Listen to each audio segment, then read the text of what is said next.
Kevin Stefanski can't run, can't hide. Kevin Stefanski is under major heat, major fire right now. Cleveland is turned upside down. They want his head.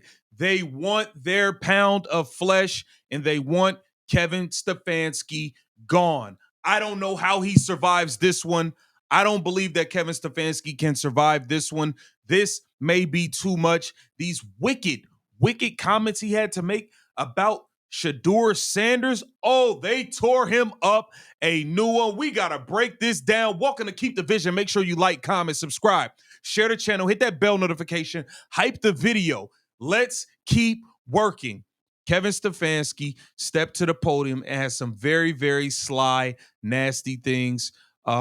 Just in his regards and his energy toward Shedeur Sanders getting his opportunity that Kevin Stefanski seems to never want to give him. Let's take a listen before we see how Cleveland has turned upside down on this guy. Jimmy Haslam said during training camp that you knew that seeing both young quarterbacks at some point this season was important. So just where is Shedeur at as far as his development? And do you have a timetable of when you would take a look at him?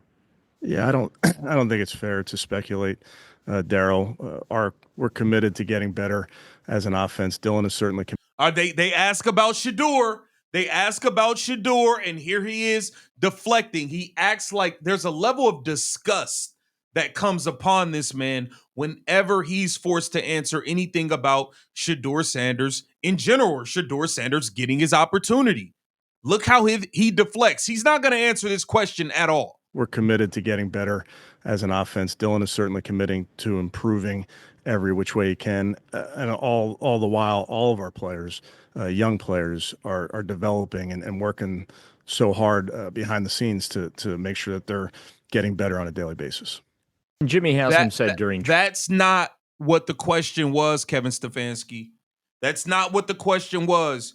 They said Jimmy Haslam expected that at some point in this season you would get an opportunity to see both rookies play and see what they can do. You completely, and he asked about Shedeur Sanders specifically. You danced around it and talked about all of the young players, this and that. It's bullshit. That's it. It's nonsense. This dude is full of it and he needs to get fired. Let's take a listen to what some of the fellas had to say on UCSS. G. Bush, talk to him. I'm gonna tell you this. I'm not even source guy, because you know what I do? I just make my opinion and stand on business. That's how I feel. I put my research in. I look at the playbook. I look at the film, and I'll make my opinion. But let me just tell you this: between Sunday at 1 o'clock and this morning, I have never in my life had my phone, my text messages, my emails, my DMs jump off the Richter scale with people that it ain't just the people outside. It's people that's inside. I'm talking guys that's playing. Guys that's playing. Guys that put on the shoulder pads and the helmet and put their life on the line when they step on the field, because you can literally pass away on that field. We've seen guys get paralyzed. It's guys out there with injuries that ain't gonna ever heal. And you mean to tell me they're supposed to be going out there putting it all on the line, and you're not doing everything you can to make sure these guys have every opportunity to succeed because you don't like Shedeur for whatever reason? Come on now. Talk to him, G. I'm talking about former Cleveland Browns, former Browns legends. I'm talking about national former players that are like, I do not understand what the heck the Cleveland Browns are doing, and Kevin Stefanski is clueless about what's going on. Guys, let's set the tone real quick. It's time to stop playing the games. The games is over. Kevin Stefanski, this loss should be the final act for Kevin Stefanski. They may not get rid of him during the season, but for the fact that you came out of the bye week and this is the type of energy and level that you gave, and you lose to a team and they had 54 yards passing and they traded their best two players. I told you I picked the Browns to win this game because I didn't think that they could come out and take an L like that. But lo and behold, it's the Cleveland Browns, and Kevin Stefanski even pulled that off.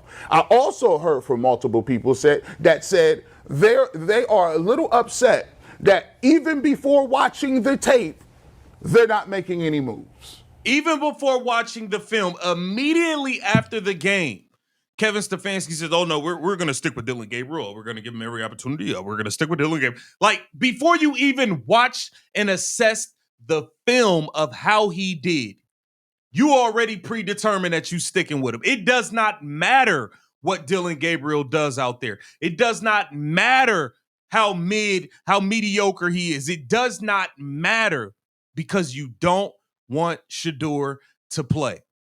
You lost the game to a quarterback that threw for 54 freaking yards and completed 6 passes. Come on, man.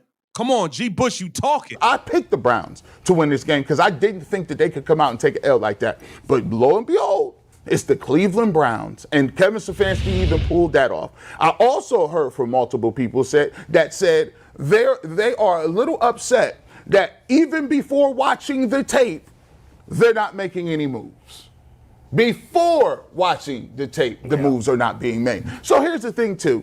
Hey, Kevin Stefanski is going to die on the hill of Dylan Gabriel. We all see it. He's not a top 100 player. Scouts have already said that. We've seen his play on the football field. I mean, at what point are we going to just say enough is enough and just stop the charade? But he's going to continue to trot him out there. It's going to be bad. It's going to get nasty against the Baltimore Ravens when that stadium's half full. But this regime, I'm tired of seeing it, and we need to start acting like this is it. It's not. It's time to move on. It's time to move on. It is time to move on, G. Bush. You was cooking. You had some extra seasoning on that. You was cooking. It is time to move on. This dude, it's either his way. He has to win the way he wants to win. He'd rather lose than potentially win games with Shedeur Sanders playing quarterback. He's got to go. You know, it was funny when Gabriel threw that second touchdown, that floater to Judy. On the broadcast, Spiro Diaz goes, "Man, what a great pass!" By Dylan. By the way, I'm like, No, great. I actually thought it was a good pass. I thought it was a good pass. Yeah. It was. I thought it was a good pass. You don't.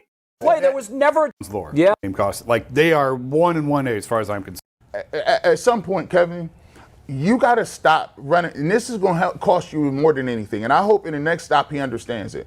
You trying to protect these dudes and not say anything against about what happens. When asked about that question, you know, it's not about one play. Yes, it is about one play.